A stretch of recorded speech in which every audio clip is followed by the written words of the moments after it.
So guys, new video, new topic. As you can tell, I upped the frequency a little bit, basically because of holiday season, got a bit of time on my hands, and there are a couple of topics that I like to cover for quite some while. Before we get into the main topic of the video, quick side note, my last video, so the second of the 2 day date videos, was obviously a fucking joke. If you didn't get it, go ahead and watch the first one of the 2 day date videos. And the second one was even more over the top than I initially planned. I'm going to talk about the reasons for that maybe at another point in time if I think it's even necessary.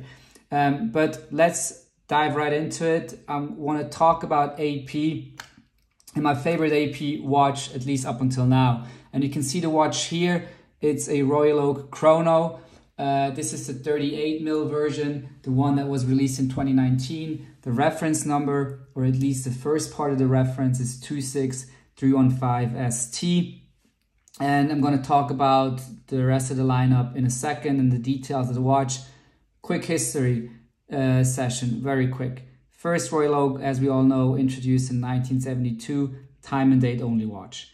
It took quite some while until AP released a chrono version of the Royal Oak. They first did so in 1993 in the offshore, and 5 years later they also released one as a regular Royal Oak in 1998. That was the 39mm version. So that was, at least in that regard, very much in line with the initial design aspect ratios of Genta, even though obviously it's not an ultra-thin watch, etc., etc.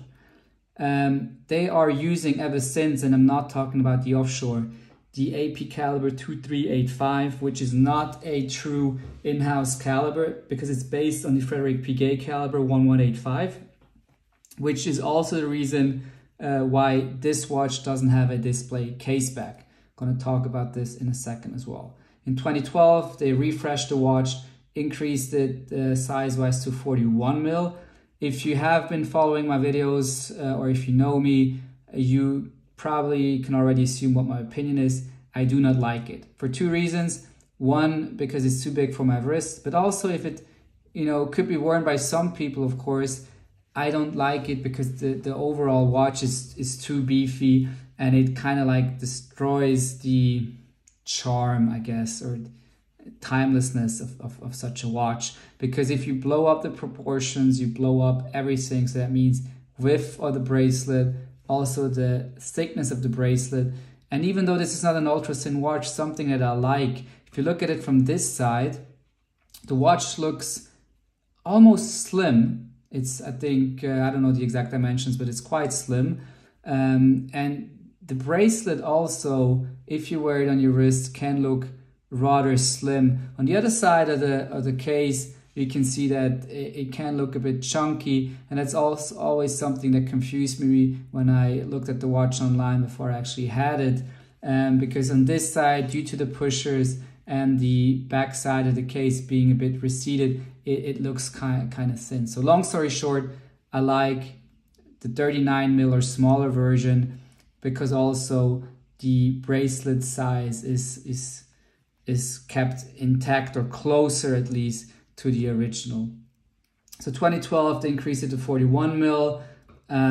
They also changed the clasp. They introduced a butterfly clasp, as you can see here. Long story short, I think this is the best bracelet in the industry. Doesn't have a micro adjust, but most beautiful bracelet. And I'm happy or lucky enough that it actually fits me. If it doesn't fit you, then you have to add or remove a link. There's also the option of adding a 1.5 link, which me personally, I would be freaking out. So I'm really happy that this one fits me, unlike the date. So 2017, I was going a bit off topic. New version came out. They changed the dial, they changed the look of the sub-dials as well. So the sub-dials at 3 and 9 were now bigger than the sub-dial of the running seconds at 6 o'clock. And this is still true for this watch that we're holding right here, or that we're looking at right here. And what this meant is basically that the date aperture couldn't be placed directly in the middle between the 4 and 5 o'clock hour markers.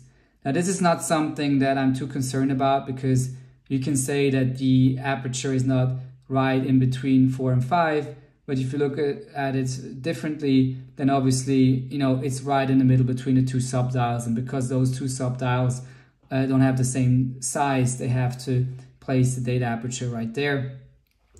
Also, the date window has the same color as the dial, so it doesn't bother me too much. And this is then again the 38mm version, which is very close to the 39 one, which was released in 2019. It comes in two variations. The one reference ending in 02 is this one, the ruthenium tone dial. It also comes with ending 01, which is then a silver tone dial with blue subdials, the quote-unquote panda dial. Not a fan of it. A lot of hype around this dial. I think this is way more beautiful. It's also silver and not white, as many people call it. And if I want to have a panda-like dial, even though it's not a true panda, I rather go for the current production Daytona with the white dial. It also comes in pink gold. Not a fan of pink gold in AP because, you know, it just looks different. They have their own mixture. It's too reddish for my preference. But it also comes in a white gold limited edition version of 100 pieces with a light blue dial. Obviously that watch is way more expensive. That's actually kind of nice looking watch. It's going to be with a light blue dial. You can look it up, reference 26317 BC, and the sub dials will be in dark blue. However, it's only the outer, you know, the outer part of the sub dial, outer circle, which will be in dark blue, and I prefer the whole sub dial to have the same color. So talking pricing maybe, so this one's going to run currently for 29,100 Swiss francs. There were quite a few price increases ever since it was launched, only actually a bit more than maybe or roughly 2 years ago.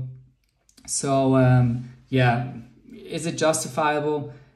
I don't know. Maybe, you know, I can talk about this in terms also of my personal view of that watch. It is my favorite AP, I have to say, because it just fits me pretty well. And I like the overall look of it. The ruthenium dial, I said that in the past, blends in very nicely with the rest of the watch. It's not something you find very often on watches, gray dials, or ruthenium actually, which is apparently very close in terms of the chemistry to platinum. So if you want to look that up. And you hear it all the time that, you know, a picture or video doesn't do a dial justice, but it's really the case here. Depending on the lighting, this can look lighter or darker and have more contrast or less. Long story short, huge fan of that watch. Now, is it perfect? No. What does bother me? Well, the date, a little bit, but really I couldn't care less. I could care less. What I don't like is that it doesn't have an exhibition case back. I think, and going back to, you know, those price increases, I mean, I'm not going to talk about inflation, whether there's inflation overall, whether it's transitory, whether it's justifiable in the luxury market, etc., and resale value. You know, I think, listen, if you produce the same watch, you can maybe hike prices a little bit, but I think this one was increased a couple of $1,000. I mean, I think initially, I'm not sure if it was 24, 25K or even 23, around 23, 24, 25, then 27 and now 29. I mean, without changing anything, I guess, you know, if you want to increase the price, you know, to that extent, then, you know, you should also improve the watch, and that would mean introduce your own in-house movement, which AP has reserved primarily for the code 1159. So the new lineup, which doesn't receive the attention that AP wants it to have. That's a different topic. And they're now also using it in the offshore lineup. So I think it's only a question of time until they're gonna introduce it into the regular Royal Oak chronos. And when that happens, and should they come out with this exact same watch but with an in-house movement with the same dial, I'll probably buy it right away and sell that one, because yeah, that's the thing that I'm missing. Other than that, I think that the bracelet is really the best in the industry, as I said before. Also interesting side note, I don't want to be captain obvious, but if you look at the whole reference number, so that's going to be 26315ST for steel, .00.1256ST.02. So the last two digits, basically they stand for the dial variation, but then you have the 1256ST. And if you didn't know, that's the reference of the bracelet. And you can see it here. I hope you can see it. Let me just turn the watch so you can see it. It's here on both sides of the bracelet. They left the ST at the end because they obviously know it's steel, but 1256. And why do I think this is interesting? Because if you look at reference numbers, you will see which AP watch uses which bracelet, and then you will see that this one uses the same bracelet as the 37 mil, and which is interesting because this is a bit beefier, even though it's just 1 millimeter larger, but it uses the same bracelet, and I think it fits it quite nicely. And quickly throw it on the wrist. I always say the video is not a true representation of how the watch actually sits. But I think it's pretty perfect. Now it's winter. Haven't really been working out since summer. Maybe even a bit tighter. But I'm really lucky that it fits as it does. So again, the day doesn't fit me because it's either too tight or too loose. Not the case with this one. Also, I don't have to add 1.5 link. And so to me, this is really, minus the missing ability to micro adjust. It's to me, it's the best bracelet in the industry. I mean, forget the President, forget the Oyster, forget the Nautilus, whatever there is. And the Overseas, yeah. I mean, you have micro adjustability there, but I think this is just way nicer. Yeah, also, again, other variations, I said it before, it also comes in a white gold variation, but I always say, and I don't want to sound decadent, but if you only buy one AP, then you should buy a Royal Oak, not an offshore. And if you buy a Royal Oak, then it should be in steel, because this is supposed to come in steel, even more so than a Rolex sports watch, I would say. The only thing in white gold are the screws here, at least on the case. So yeah, this is the wrap up. So my favorite AP so far, and again, I said so far because maybe it'll come out and change the movement and have a display case back, which would be really, really nice.